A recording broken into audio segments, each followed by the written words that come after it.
to a session where we shall talk about connecting scientific research and entrepreneurship. This is something that we have worked with for many years, and we are very happy that we got funding from Regionalt Forsknings Fond. We are very happy that we could come here to Arctic Frontiers, and also happy to take some questions afterwards.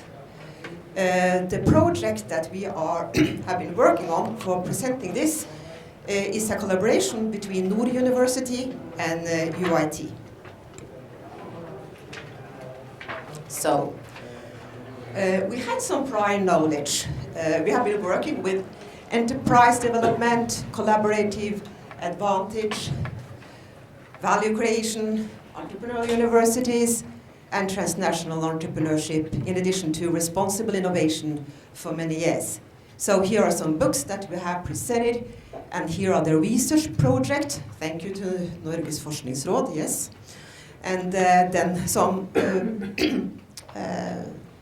we have also had some conferences. Some of you will remember the Circumpolar Conference on High North Entrepreneurship and Innovation, and we had also developing the Entrepreneurial University, a catalyst for industry.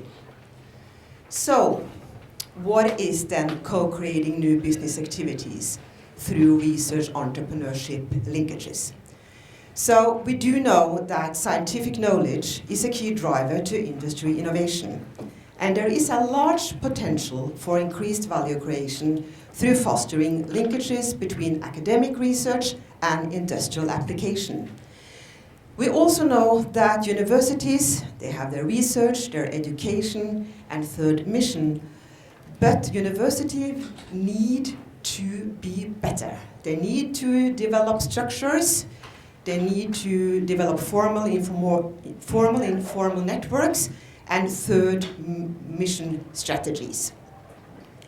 Then we have these entrepreneurial firms, and they are in fact change agents. It's an interplay with other regional actors, and we need then the new industrial clusters that these firms can provide. So here is our overall kind of framework. And we are particularly interested then in the linkages between research and entrepreneurship that together is within these entrepreneurial ecosystem. And again, our, what we would say in research, dependent variable is that we would like new business activities and local ecosystems. We have presentations. Very, very happy to have both industry and academics represented. So Einar Rasmussen, the project leader from Nord University, Eva B. Jørgensen, Lene from Alta, also UiT, Bjørnar Bull, Arges, Raishankar from Nord, and Babak Gassin from UES. So I would like now to have our project leader, Einar Rasmussen, take the seat. Here you go, here. Thank you very much, Lene. So I will just give first. My name is Einar Rasmussen. I'm a professor at the Nord University Business School in Norway, and I brought a few brochures about our group that are in the back if you want to know more. But today I will talk about the different pathways of collaboration between academia and business, which we have, as Lene said, studied in many projects, and give a general introduction. And probably many of you have heard about this book, kind of claiming or providing the argument that research and academic research is really an important driver. So claiming every major technological change in recent 3 years trace back most of its funding to the state. Kind of this. But we also know that there wouldn't be much industry without the entrepreneurs and the business side, as illustrated here. But what it really boils down to is this kind of how do we manage to collaborate between university research and industry. And in our research we kind of see two main challenges in this relationship if we kind of look at the overall level. One is that research and industry has different goals, different impacts they are striving for, which created some tensions in this relationship. And we also see that these processes are really long. It often takes decades from basic research until it's commercialized as a product or service or changes in the society, which is difficult. I will just briefly look at these differences between these more the academic side and the industry side, because I think although this is a little bit stylized, it's important to kind of be aware of these differences when working in this intersection, to understand each other a little bit better, because academics work in a system which is non-for-profit oriented, while businesses are for-profit oriented, which creates some differences. And the nature of the work of scientists is actually to produce something novel, something new, and contribute to the scientific debates and have something new to come with there. While in industry, it's more about using the knowledge in creating new products and services and so on, which is a very different orientation if you think about it. And also the way work is allocated, that scientists have a kind of high personal autonomy and choose the topics that are scientifically interesting, while in business is more hierarchically coordinated efforts. And also another difference is that in research, it's very important to publish the results, disseminate the results, get it early out. In business, it's more important to protect your knowledge and be careful about that. So although, I mean, it's a little bit stylized, and of course it's things in between, but I think it's important to be aware of these differences when working together and try to understand that. And what is kind of interesting is also to look at, there are so many, although the debates are often kind of focusing on some of this, there are so many different ways that entrepreneurs and industry interact with universities and vice versa.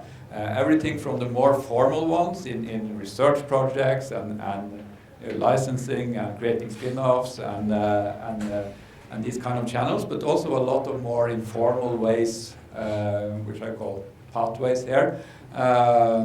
Reading publications, networking, being at conferences as we are, discussing things together, being located together is very important in this way.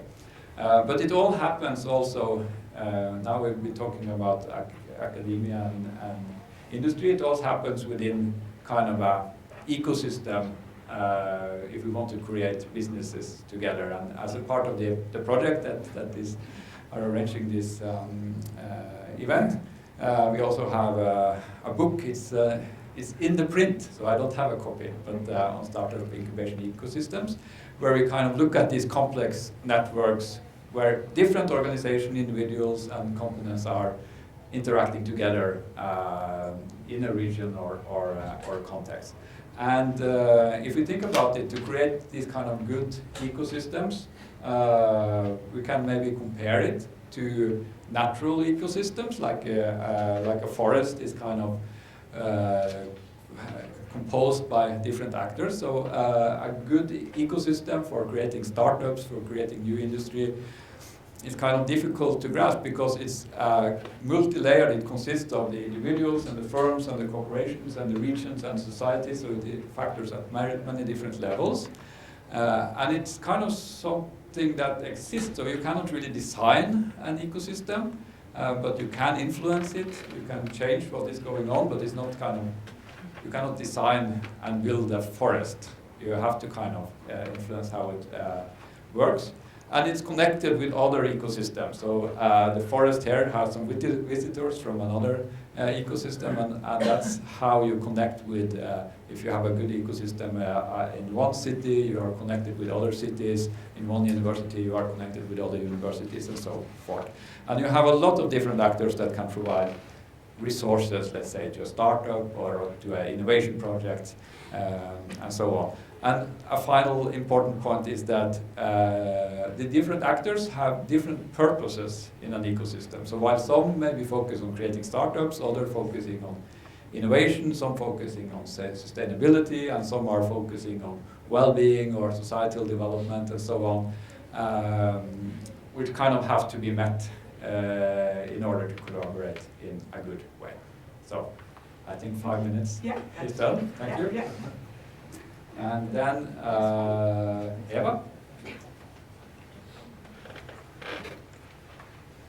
Thank you, Einar. I'm Eva Jørgensen, and I am giving this presentation on behalf of myself and my colleague Lene. In our research project, within this larger project, we focus on a collaborative pathway between entrepreneurs and academics in terms of an arrangement that we in Norway label as industry mentors.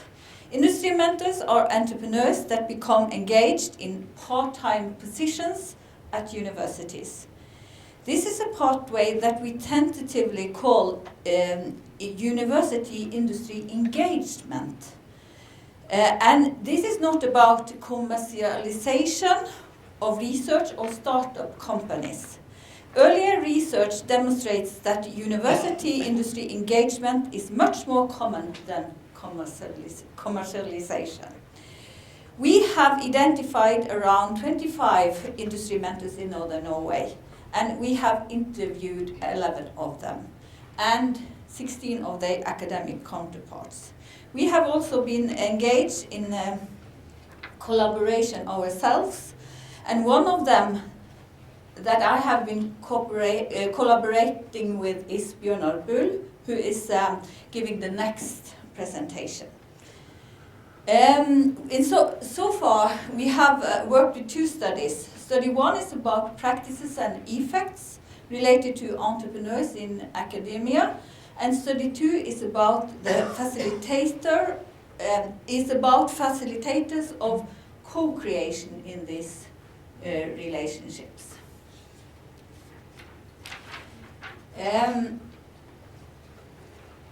Our findings in study 1 is that entrepreneurs engage in a lot of different practices as industry mentors. These are practices at university. A few practices are taking place in the industry, like for example company visits, like illustrated here, and various of connecting practices.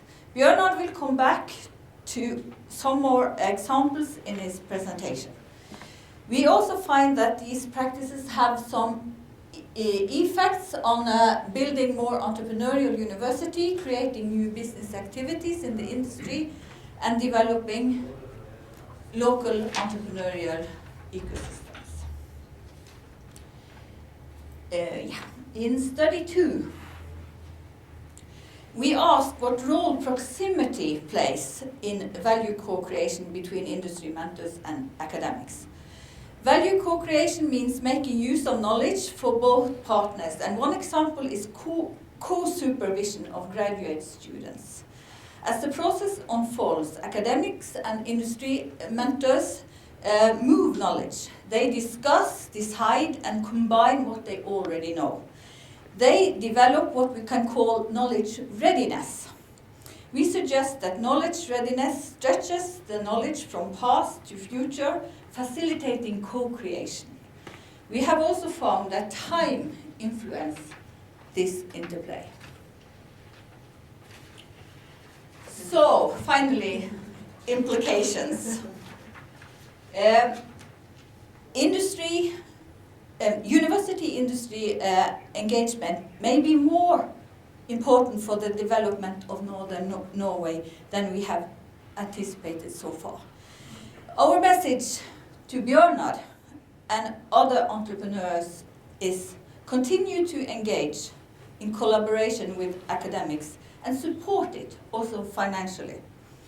To university managers, we will stress that the understanding of the entrepreneurial university must be extended beyond the focus on commercialization and startup firms, and that university industry engagement must be institutionalized and supported.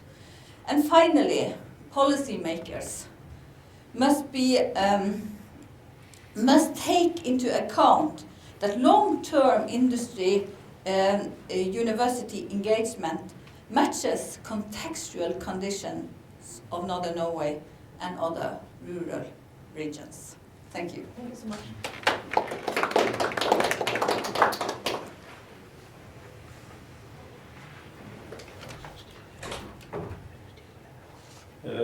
So I will also give a short introduction to this side event with my experience as working as an industry mentor at the Arctic University. I have a 10% position as an industry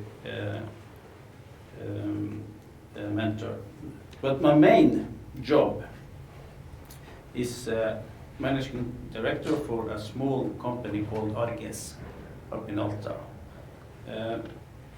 So I've been working in more or less 20 years in the industry. I worked as a consultant before that with startups, but now I've worked for 20 years with plastic industry. So we have a small plastic producing company in Alta called Organisers.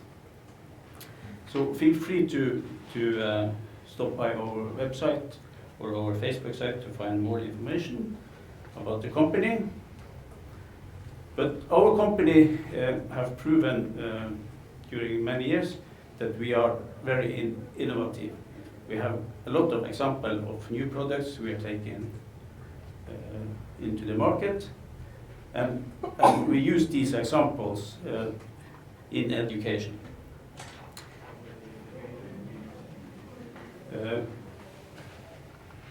What we do, we have different products, of course. Personally, I hold a patent for a special pipe used for fish farms. It's a niche product, but we deliver it all over Norway and Canada and several other countries, Iceland. But we are also now into a new business, and it's recycling.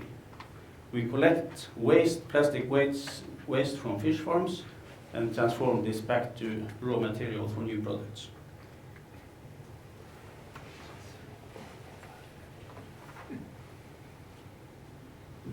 We have always in our company had an open door policy, invite people to see how we work, to discuss new possibilities, new ideas, and we like to show them how it's possible to create a small industry in this place. So that's the way it has been for at least 20 years in this company.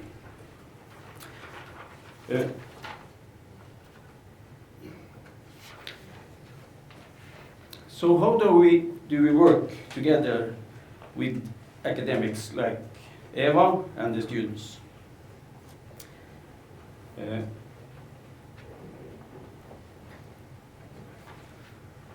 I give some lectures alone or together with the academics, often telling the story about the startup of my company and other companies. We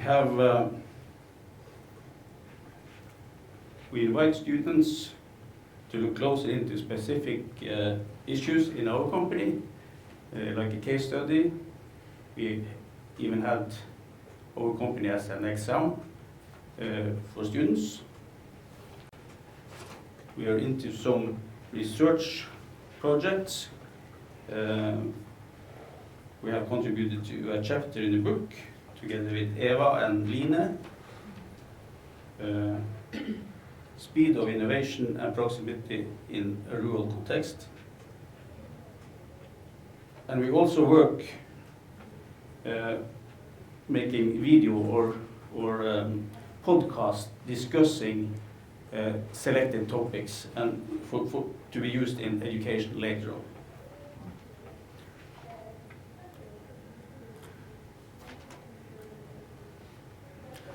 So what do we achieve?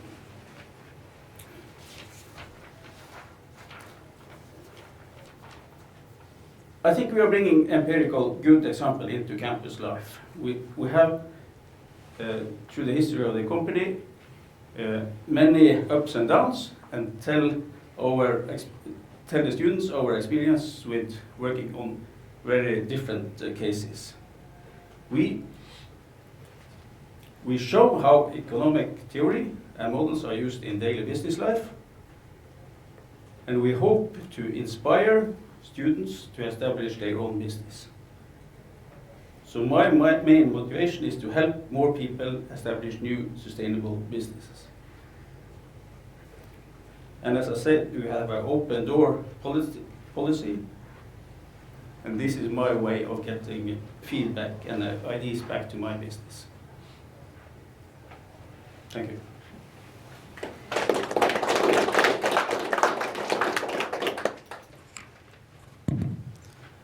Hi, my name is Raj Amka, and I'm going to pick on the topic incubators and accelerators. Einar spoke about many different pathways, but I think the most popular one that most people are aware of is incubators, and the more recent, probably elder brother or sorts, is accelerators. But let's look at what they are. Most of you would know what an incubator is. They are slow, they give time, they give resources, they're usually at universities, and then they kind of birth startups. And then there's this recent phenomenon on accelerators, which kind of look quite similar. Some people think it's just a fast form of incubation, do it fast and then you become an accelerator. But then there are some differences. For example, they're cohort-based, they're typically growth-oriented, and they also give some equity. But then that's not really the difference. The difference is that incubators focus on birthing startups, and they do a very good job about it. But then the trouble is, when we achieve product solution fit, which means we birth startups, we don't really look at scaling them. And so we have a lot of small businesses. And so accelerators need to really push these guys out to help them scale. And so there's a different kind of support that's expected here. And so I don't have much to say here, but it's so easy to understand why incubators are better hosted by universities, because they can help buffer, protect these startups for a while. It's like infants just out of the incubator. You can keep them healthy and going for a while. And so they can buffer them from all these environmental challenges. But they can also bridge them to two critical resources. One is for technology development, and the other is for public grants, which means not really equity money, but it's more like, okay, you can take money, build it yourself up. So you give them the time. Kind of arguing for why accelerators should be hosted more by corporates and not by universities is the fact that they should actually bridge, which is the commonality with incubators, where they should give them access to resources, but not of a different kind, but also boost them to scale in terms of, pushing them to get new customers faster, helping them and teaching them how to scale ventures, which is quite different from just starting them off. So there are different kind of support systems or mechanisms that are required. So it's not very strange that this trend is growing so fast. All over the world, you have every big name interested in starting an accelerator, sometimes not really knowing how to do it. So it's a very new and young field. We also have some companies in Norway trying to do this, in Oslo a little bit. But what are these corporate accelerators? They are basically an ability of a corporation to help a startup accelerate or speed up their access to 5 things. And these are the 5 things. The first one, most important: customers, investors, technologies, social networks, and mentors. If you look at acceleration in physics, it means 2 things. One is rate of change of speed or change in direction. And that's really what an accelerator must do. It must help a startup go faster if it's in the right direction, or change its direction if it's not really, aiming at the right market. And to do this, corporate accelerators can do 2 things. One, help only where they can, strategic fit, help, like for example, Equinor helping in oil and gas sector startups. But also you can be a venture emergence corporate accelerator where you behave like a Microsoft, saying, I'm a software company, so anybody interested in technology-based innovation, I can just help you speed up because I have I have reach. So, so the big reason why everyone is jumping onto this is because it's very resource unintensive, because you don't need to really build a new facility. What is interesting is you can actually extend the startup supply chain. So our incubators are doing a good job of producing interesting startups. They're pushing them out. We need more help with the scale-up phase, and so the industry can really kind of partner and do this. And there are big benefits here. Universities can kind of extend the value chain. That means now I don't have to do everything myself. I can partner better with industry. Startups have great interest in this because they can get the most important and difficult thing, customers, because they can actually test their solutions. And corporations also, industry has a lot of benefits. For example, they can see how new technologies are kind of changing sectors. You can see disruptions early, and you can also do more in experimentation and build new capabilities. So I hope this presentation encourages a lot more industry and university to look at setting up more accelerators to supplement our incubators. Thank you. So I call upon Babak.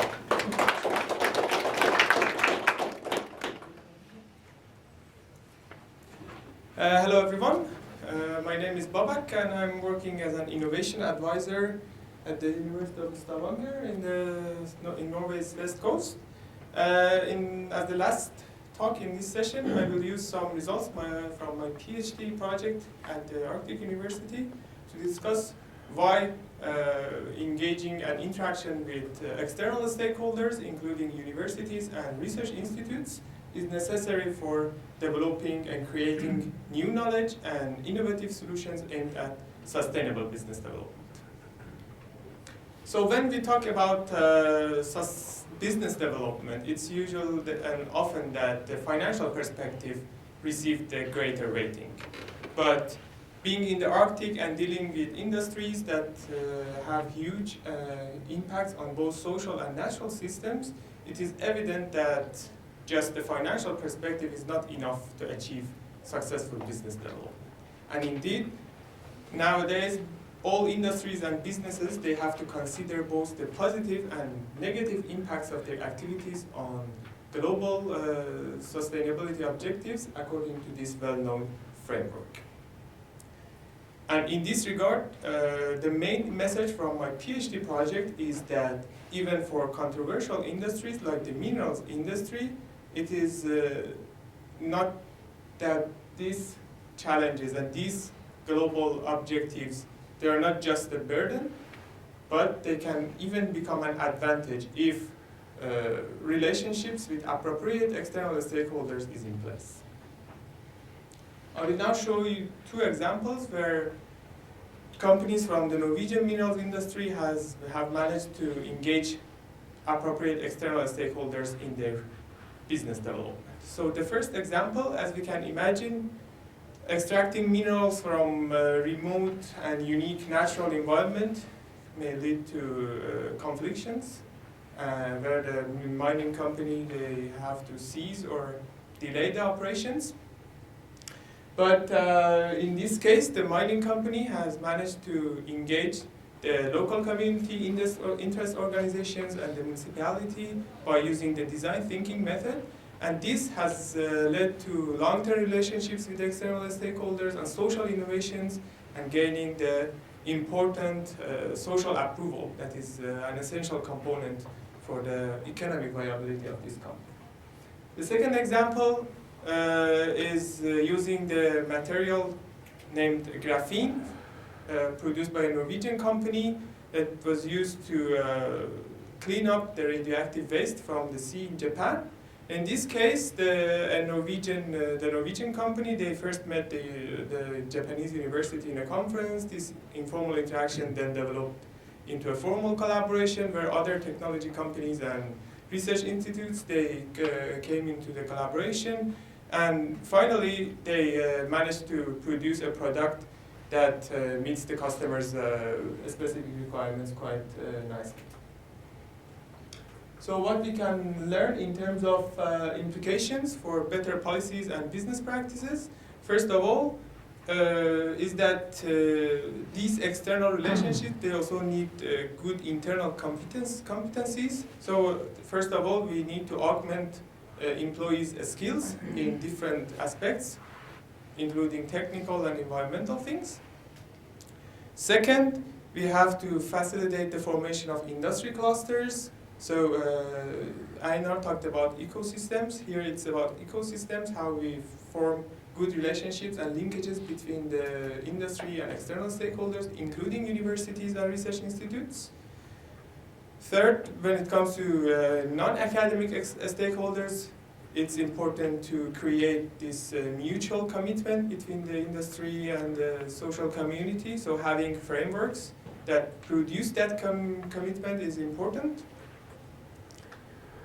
Next, it's important to have concrete sustainability objectives. Sustainability is a broad theme, so it's important, essential to have a step-by-step and concrete objectives in any stage. And finally, for industry, it's important to maintain the relationships with the university, and one way to do that is to use their former graduates to maintain the relationships with the university. Yeah, thank you.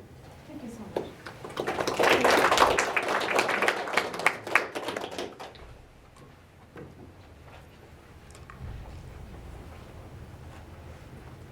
Yes, we are so happy that we can have questions to the panel who were taking their time. So I'm very proud that we could introduce, first of all, we have Jørgensen. He's the CEO from Regionalt Innovation and Director of Development of Stella Paralis.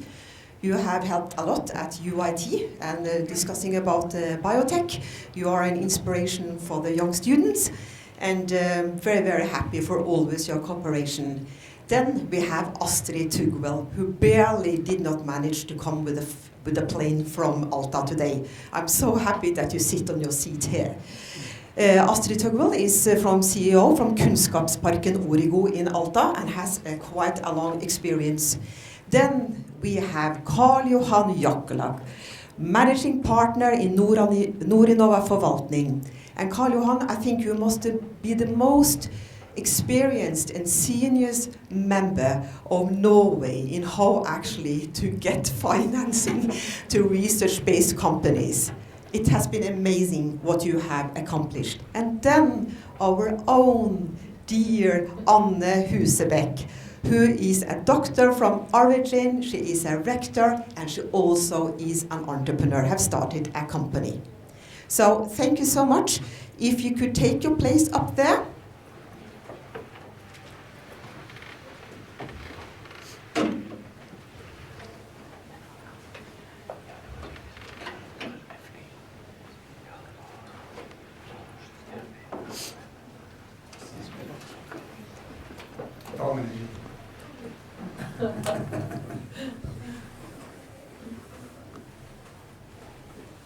Yes.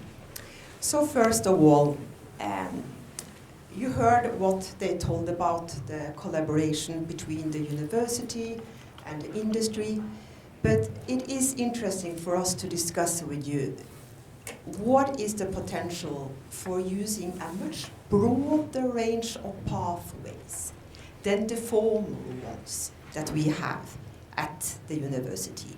We have spin-offs and we have research projects. Maybe I would like to start with you, Anne. First of all, I think that being in a university, innovation is part of our natural life. I mean, every research result can be seen as an innovation, but not all research results can be used for commercialization. So we have to see this. But I don't think we are giving the students the right information about what innovation and entrepreneurship really is. So I think that before we reach the level of the normal pathways, we need to make the students aware of the potential in innovation. Mm-hmm. And I think young students today are much more aware of this innovation potential. So I think that is the first thing, so long before they reach the formal pathways. Mm. So part of the ecosystem that ends up with a formal pathway is actually to raise a generation of students that is very much aware of what they are going to look like in the future. have to remind you that the university took a very big role in educating people for the public sector in Norway. So 25% of our students went to industry and business former. Now we are increasing that number. It's 35% now, and we would like to have it even higher. That means that many of the students have to create their own jobs, have to create new activity in existing industry in the north. We want them to stay in the north and to develop north, and that is much through informal ways of bringing them up as students. That's lovely. Anne, you talk about the students, and I think, Jarand, the students that Anne is educating, how could you use them? Well, I have used a few of them, and 2 of them are currently employed at our working place here in Tromsø, and we are also looking for more. So I have encouraged students to visit me, come to my office and discuss if there is any interesting topics they could work with, together with their mentor. So we are absolutely interested in having more students on board on all levels, and what we see is that maybe what we have done is we have started on the master level, but I think we should be more. Maybe we start already at bachelor level to start the recruitment. Okay. Yeah. Interesting. So we are interested. More cooperation. That's good to hear, Anne. Then you know that. Yeah. Karl Johan. Yes. You have been in this business for a long time. Do we need a broader range, and how do you see it from your point of view? Yeah, so I see it has been a big change the last 10 years. When I started to commercialize R&D research at the university, I had to run fast back again because the commercialization was a bad word at the university. It has been a big change. The last 10 years, we have a lot of spin-offs from the university and cooperation with the companies and the startups. So it has been a good and a big change. That's interesting to hear. Astrid, do you see it from your point of view? I think I actually work in an incubator, not in a company, but an incubator in its own right. And of course, what we face here in the north, we don't have the big companies who can have the incubators. So we try to be a link basically between companies and, in a way, students, startups, to form that innovation area. Because it's, as you said, all research maybe is innovation, but not commercial innovation. So we have a role in a way of setting up the link between maybe a problem or an issue. Babak's presentation illustrated that quite nicely, to involve society and get input from the students and the innovators. Something that perhaps wasn't commercial in one area can be commercial in the other. So that's in a way what we do, and we try and don't do enough, so we need to do more, but get the students, get the researchers in. But we need to realize that we don't always speak the same language. So we have a lot to cover to actually meet each other, to speak and to listen and internalize. And that's what I think that's one of the blockers, but we're rolling gently ahead. Thanks a lot. The second question then, how can industry be encouraged to be more engaged in new business development with the university? So I have to ask you again, Jarand. I would put the other way around. Yeah. How could the university take more part of the Indian industry? Because even though, Lene, I'm invited to venues like this, and I said, please come and visit me. I say to the student, please come and discuss. Well, they are more interested in going to the larger companies. Yeah. And you have to grow fast. Yeah. Then they will come. And we will.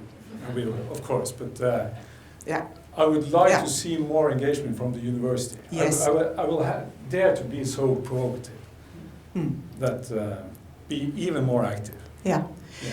That maybe also could be that we do a better job in picking up the small entrepreneurs who have very, very small firms, and let the students take interest and knowledge in the idea creation process that you have, because that is something very hidden for students actually. Yeah. Yeah. Yeah. So, Yeah. Can I just jump in there? Sure. I think exactly what you said there is an important thing for companies and us who in a way facilitate projects in companies, to make the space for that in a way ideas generation, both in the project plan but also physically to in a way invite them and drag them in if necessary. But again, I think it's a communication issue, so they can't come and expect, of course, that if I come, I have to produce something that's going to be commercialized in a year's time. Yeah, sure. So it's a long-term thing, but without getting them in, we never hear the good ideas. Anne, I would like to ask you, because now Jørgen did that innovative thing to make the question of the way around, and that makes me possibility to ask you, could universities do more in actually teach students to think innovatively early on, and also to collaborate with entrepreneurs outside? Could we have more of that could actually meet the need of Jørgen? Do you think we could do that, Anne? Yeah, I think we could do that. I think that I've tried to put innovation into the first week, the week which is called the Byuka, where most students have parties, and I suggested that innovation and entrepreneurship should be presented there as the first they see in the universities, but also when it comes to industry, into the universities and the borderline, cross-line between us. It's also interesting. I think that the former rector started on a very important work, and that was to open up the university. The university has sort of been closed, and we have now expanded to Finnmark, to Nordland, all over the place. And the society in the north, they sort of feared the university and thought it was sort of, So we have to open up. We have to talk the language that are spoken outside the university, and we try to make those meeting places. The Peter F. Hjort seminar has been very successful in my opinion, but there need to be more places like this. This year we start first Peter F. Hjort seminar in Alta. We have started in Narvik. We will do that also in Harstad, and of course also in Tromsø. And in my time as a rector, I have been visiting so many industrial workplaces, businesses, and wherever I go, the university is welcome, and there is a demand.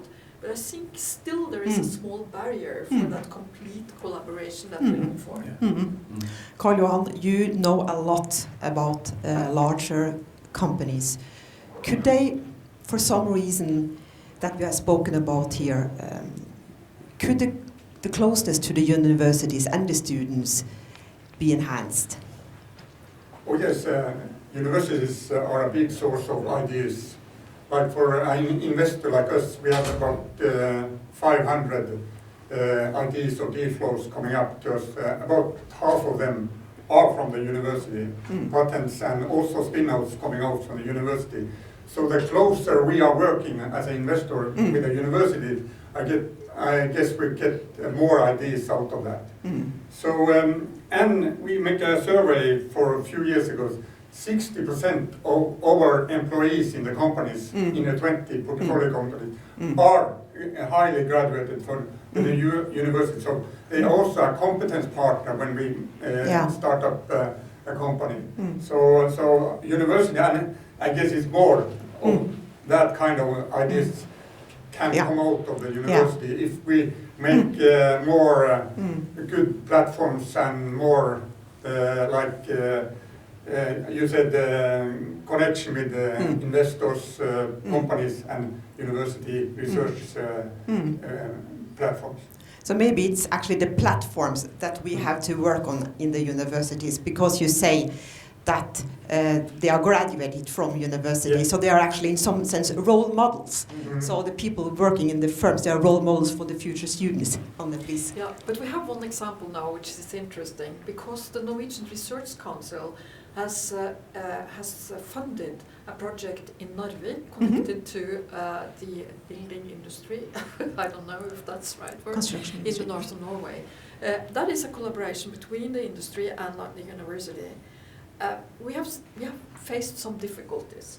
one difficulty is actually that the industry wants very fast results. And the university isn't made that way, because we have to do a lot of, experiments or thinking and then summing up the results to be sure that what we say is the most correct answer to be given. So this is a culture that, didn't fit exactly as we wanted. So now we have to work on that and tell the entrepreneurs that it's going to take some time before we meet the result. And also, a part of this project is making the businesses skilled enough to ask for questions to be solved in the university. Which is also, if you have a business partner with no people with higher education, they fear going into the university and ask them for collaboration. But this is part of this project, which I think is so good. And hopefully the Norwegian Research Council will have more of these projects that make the competence both in the university and in the business increasing. Just exactly the point you're making about education, I think, is quite important. This is, after all, Arctic frontiers. So we're going into new areas, and it is a new area for tertiary education, especially in Finnmark, where, of course, the Arctic University is now present, but it hasn't been. So when you go to most companies in Finnmark, you don't find the PhDs, you don't find the masters, you find some bachelors. So it is then, I think the onus is on the university to understand this and don't come out in a way from up here to talk to people. Because people, especially in Finnmark, have a great tradition of being innovative, managing, finding ways, solving problems. Maybe not the academic way, more empirical way, so applied in a way science. And I really liked Babak's thing where he had the 5 areas in a type of thing. Society around us is a very important thing in an innovation network. If there's no acceptance, no market for the innovation. So society around us, and they are not tertiary educated in Finnmark. So we can't rely on only that link.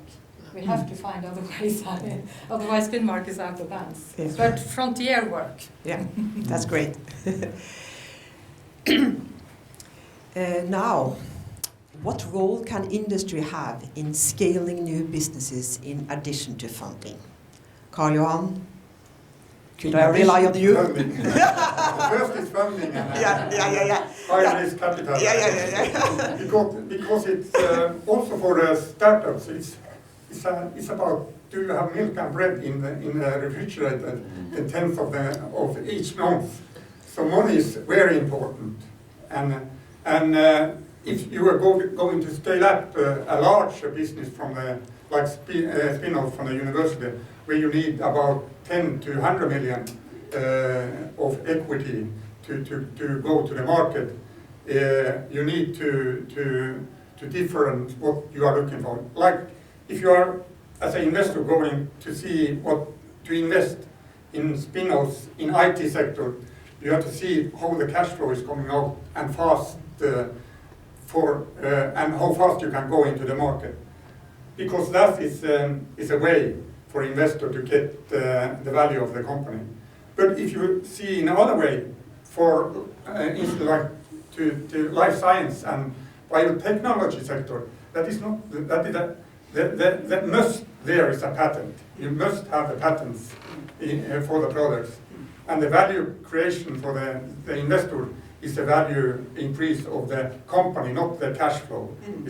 So it can take 8 to 15 years before the cash flow is running for a biotech company. So the protection and also the development of the products is for the first maybe 10 years before the investor can see that the value is going up.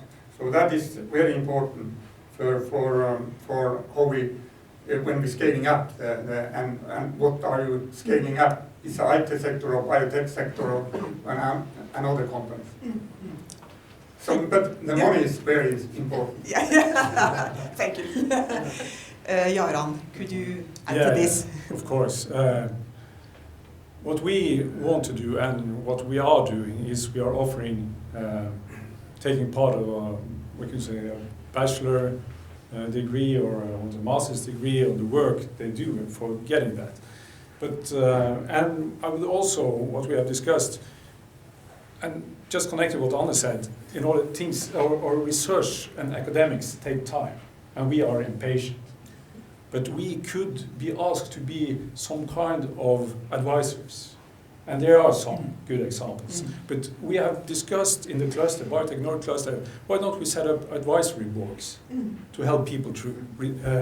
It could be startups, or it could be students, or we could have experienced people in an advisory board, being very efficient and giving good advices, free advices, for what to do and not to do, what we think is correct.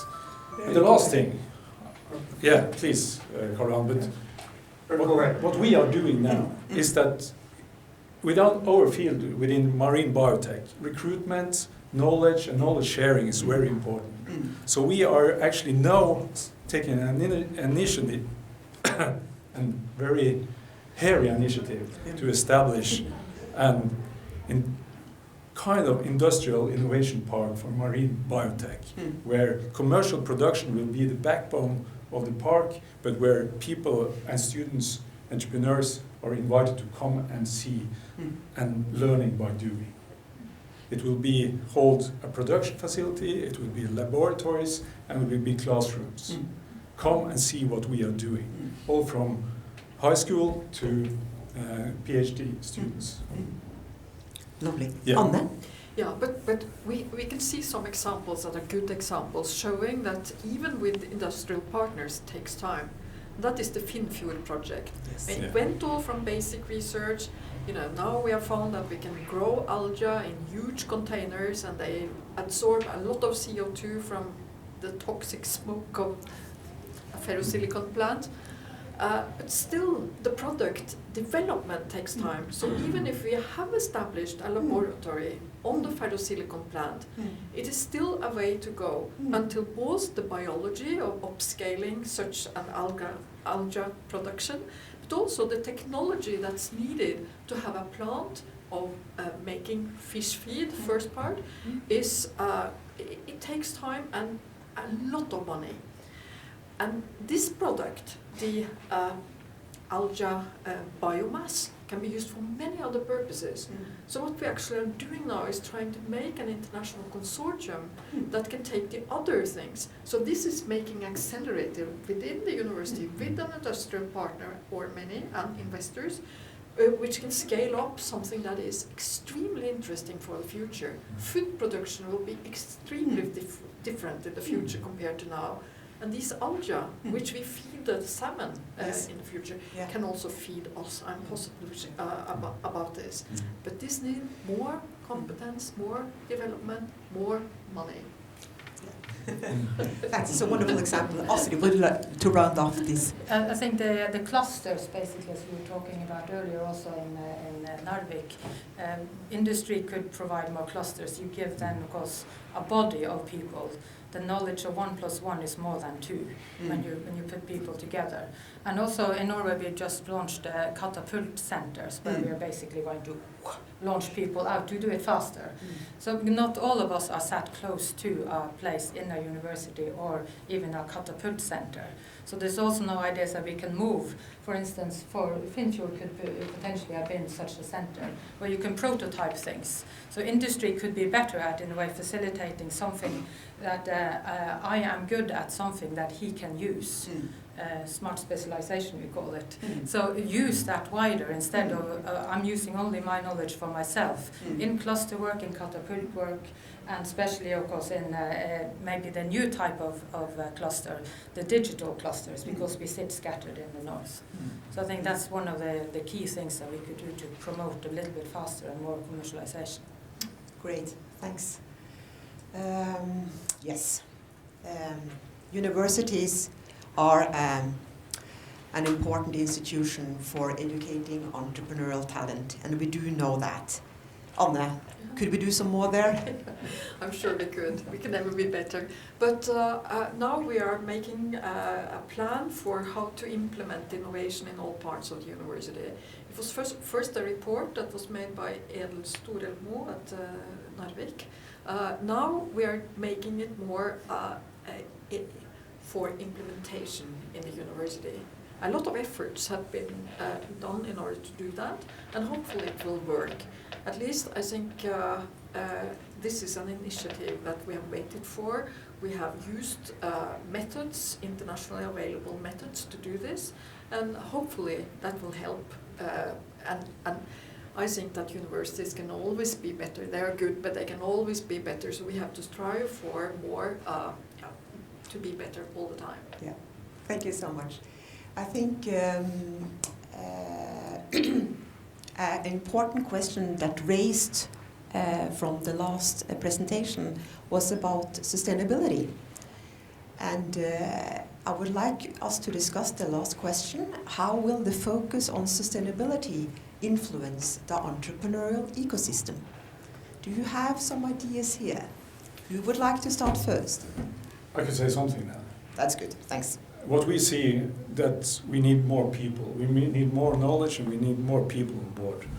And young people today seeking for employment or a place to work are looking for businesses which is thinking about sustainability and the environment.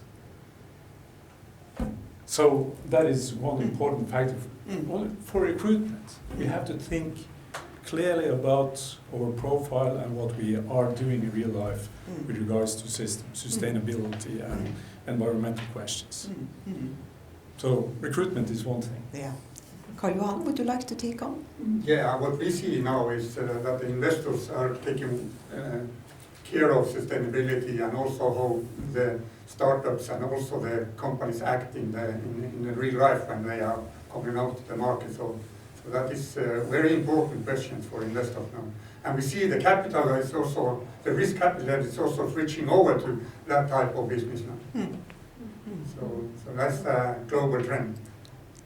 Great. I don't think companies will survive if they don't take sustainability into consideration. And I think in particular young people will not be recruited if that is not the case. So here it is. I think that green industry and businesses will be the future, and the other ones will have problems. Yeah. Astrid? It's of course sustainability is the three parts. It's the market. We must also consider society around us. They will not buy our products unless we adhere to at least a minimum sustainability target. So it's a competitive edge to be able to say that you're producing something greener or more sustainable than the next man. So of course all startups are very interested in this competitive edge. It's, as they sometimes call, an unfair advantage in some of the old textbooks, but I think it's now a very fair advantage to use. I have planned to have 3 minutes for questions from the audience. So hands up. Yes? Thank you very much. Thank you for the panel. My name is Artur Zolich from NTNU, a postdoc. And actually, I have a question to each of the representatives of the panel. Like, if a group of young people who would like to go into the world, into the business world, would you rather try to innovate into something completely new that would, in principle, can change the entire market, at least in their vision, or you would rather follow a path of targeting a pain point selected by the industry that can limit their reach into a smaller scale? So what would be your suggestion? Because I expect that some of you may have a different perspective on that. Thank you. Who would like to go? As the incubator, of course, we usually say to you, well, you need 3 things yourself. You need some knowledge, you need time, and you need motivation. So if you haven't got motivation for one solution or the other, then forget it. But secondly, you need a market fit.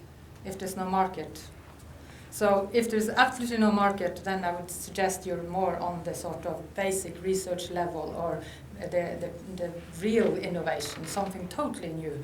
We don't even know we need it. And for us in the incubator, it's a lot easier to deal with those with a market fit already. Would somebody else like to get on? Perfect answer. Yeah. Okay. Anybody else for a question? This is the time. Here you go. Thank you. Hi, my name is Mark Plum, and I'm with a company called ED and we're in the field of environmental genomics. I think that this panel has the right structure to ask the question about intellectual property rights and how well that's being managed in university industry relationship now. Is this a challenge here, or is it being handled well by the innovation offices, the tech transfer offices? Maybe I should start. You can start. Yeah. We have TTOs that helps us. We have legislation that helps us. When it comes to a little bit problematic situation is that when we work with the industry for developing something that is not has a patent or a license, then we have more trouble in getting agreements that are good for both parties. And we perfectly well understand that the industry, of course, wants to earn money. But when we have a good share of the invention, I think that the university also should have a fair amount of the profit. So when we have an idea which is patented or licensed within the university, then the legislation is okay. The problem is in relation with a collaboration to develop an idea, then we need more I think lawyers to sort out what is the way forward. From the industry point and from an investor's point of view, the patents is absolutely must in the biotech sector or life science sector. So we cooperate a lot with the university to set up the right agreements when we start up as a company. So that is a very huge part of the startup process when we take up a new company from the university. And like for the technology, that it's also a standard models how we share the benefits with university and the startup and the grinders, so and investors. So the last 10 years, a much better system for that in Norway to start up with the patents from the university. And as I say, 50% of our companies are startups from the university. And as I can see now, the best for the investors now are the companies coming out from the university. And here's a good representative with the Profilics, which we can see in the next 2 years be perfectly the best. Thank you so much, Karl Johan. I think that was a very nice ending point. Congrats, Anne. I would like to thank you for coming here. I would like to thank the panel for taking your time. And if you would like to be, what should I say? If you would like to join us for a beer at Ølhallen afterwards, you are welcome to that. Then we will continue our collaboration and discussion. So thank you so much. Bye-bye.